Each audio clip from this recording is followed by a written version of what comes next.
नमस्कार।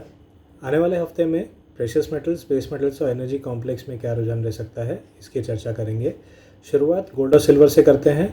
तो गोल्ड में हमने देखा कि काफ़ी मिला जुला सा कारोबार रहा और हमने शुरुआती दौर में पिछले हफ्ते जो डेटा आए थे नॉन फार्म पेरोल्स के, उसके बाद जो तेज़ी थी वो बरकरार होते हुए देखी, लेकिन मिड वीक में हमने एक करेक्शन भी आते हुए देखी है, जहां पर जो यूएस से सीपीआई डेटा आया था जिसने बताया कि महंगाई दर यानी इन्फ्लेशन लगभग पिछले 12 साल के ऊंचाई पे है। उसके बाद हमने देखा कि गोल्ड के दाम फिसल गए, लेकिन $1800 के नीचे नहीं जा पाए और उसके बाद हमने $1840 के ऊपर स्पॉट गोल्ड में क्लोज होते हुए देखा।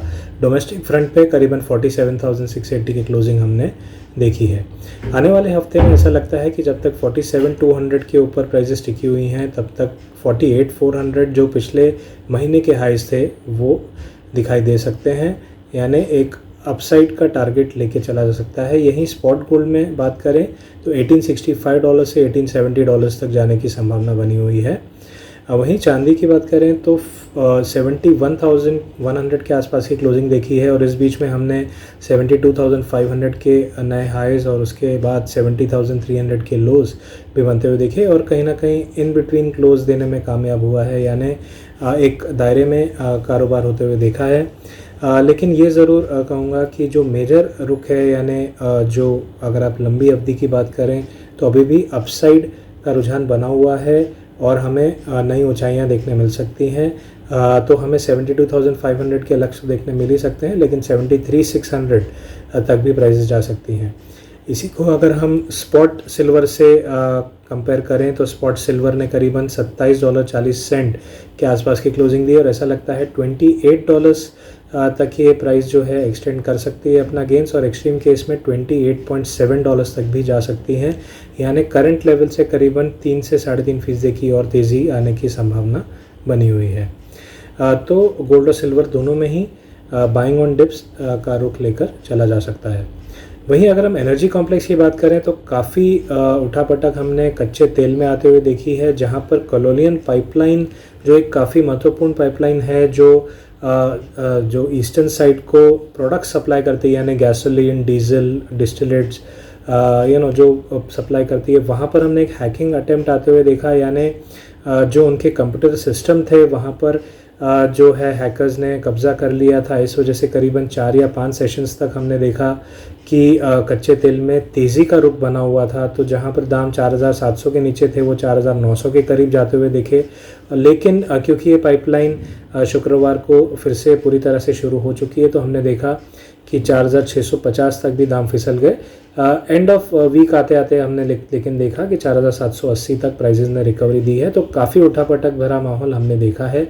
वहीं खबरें ये भी आ रही हैं कि ईरान और यूएस में जो समझौता हो रहा है या बातें चल रही हैं, उससे ईरान का सप्लाई बढ़ सकता है, जो पिछले 3 सालों से काफ़ी कम तौर पे चल रहा था। तो इससे कच्चे तेल का सप्लाई बढ़ने से इमीडिएट तौर पर कहीं ना कहीं जो है प्राइजेस को कैप लग सकता है और 4,970 के करीब जो हमने हाइज देखे थे M6 पर या $70 के आसपास इंटरनेशनल क्रूड ऑयल में जो हाइज देखे थे, हो सकता है वो एक इमीडिएट कैप की तरह, इमीडिएट सीलिंग, इमीडिएट रेजिस्टेंस की तरह काम करें और जब तक ये लेवल नहीं निकल पाता तब तक उछाल पे बिकवाली की जा सकती है, क्योंकि शॉर्ट टर्म बेसिस डिमांड ऐसा लगता है थोड़ी कम हुई है, खास करके इंडिया में जो एक काफ़ी बड़ा इंपोर्टर है कच्चे तेल का, क्योंकि लगभग 85% जो हमारी रिक्वायरमेंट है हम इंपोर्ट करते हैं।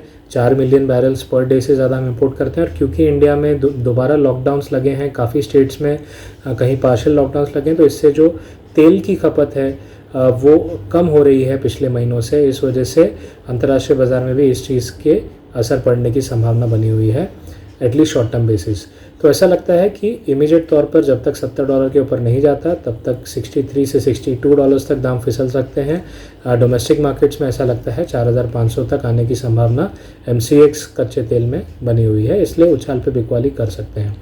वहीं नेचुरल गैस में हमने काफ़ी दायरे का कारोबार देखा, जहां पर दाम 212 से 221 के बीच जो है स्विंग कर रहे हैं। ऐसा लगता है कि 222 से 223 के जब तक नीचे रहेंगे तब तक सेलन रैलीज का रुझान देखने मिल सकता है।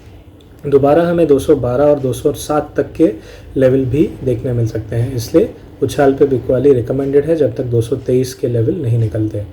वहीं हमने सबसे ज़्यादा उठापटक बेस मेटल्स में आते हुए देखी है। हमने कॉपर में देखा कि जो 810 के टारगेट थे वो अचीव हो चुके हैं। जो एक लंबा नज़रिया था कि अगर 770 के ऊपर दाम निकलते हैं तो 785 और उसके बाद 810 तक प्राइसेस जा सकती हैं, वही हमने होते हुए देखा। लेकिन उसके बाद क्योंकि लक्ष्य हासिल हो चुका था तो एक दोबारा मुनाफा वसूली भी देखी और यहाँ तक कि 770 के लेवल दोबारा टेस्ट होते हुए देखे हैं। हफ्ते का क्लोज हमने 773 के आसपास आते हुए देखा है। इस बीच 803 तक दोबारा प्राइसेस गई थी, तो काफ़ी उठापटक हमने प्राइसेस में देखी है। ऐसा लगता है कि फ़िलहाल 790 के जब तक नीचे रहेंगे तब तक ये मुनाफा वसूली जारी रहेगी और 764 से लेकर 758, 764, 758 ये दो लक्ष्य जो हैं हासिल हो सकते हैं। इसलिए उछाल पे बिकवाली या सेल ऑन रैलीज की सलाह होगी।